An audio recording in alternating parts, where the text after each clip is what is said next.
Pasado alas 4 ng hapon noong March 26, kita sa video ang lalaking ito na naghahamon ng away at mayroong hawak na kutsilyo sa kahabaan ng Bayanihan Street sa Baguio City. Ang ilang napapadaan hindi maiwasang matakot.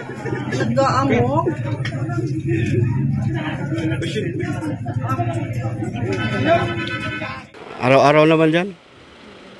Tapos nauutusan yun lang kasi baka may sa kanya, narinig niyang hindi maganda, sakit yung isip niya. Yun lang naman ang problema sa kanya. Pag may narinig siya, yun lang naman, nag-aamok.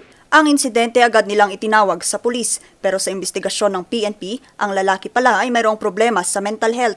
Hindi siya nakapag-take ng medication na kaligtaan niya kasi working siya Working, then nagutom.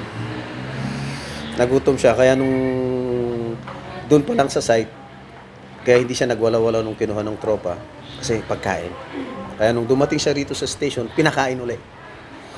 Okay? Kasi may mga mode of sila na nakakapag-trigger, but definitely yung hindi nila pag-take ng medication. Ayon sa mental health officer ng City Health Office na si Ricky Ducas, mayroon raw talagang triggering factors na dapat bantayan sa mga mayroong mental health problem.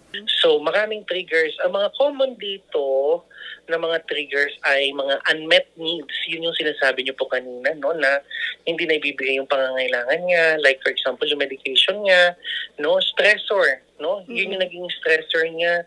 Wala siyang pambili ng gamot, no access to free medications, support system, hindi gaanong okay ang support system ng isang tao, so nagkakaroon ng frustration. Payo nila kung sakaling mang makasalubong ng mga katulad na insidente ay dapat maging mahinahon at agad tumawag ng tulong sa mga kinauukulan. Nais mabigyan ng tulong ng City Health Office ang lalaki para sa kanyang pambili ng gamot para hindi na muling maulit ang insidente. Patuloy pa rin naman ang ginagawang pagmomonitor ng mga kawani ng pulis sa lalaki para matiyak ang kaligtasan ng publiko. Vanessa Bugtong para sa Luzon Headlines.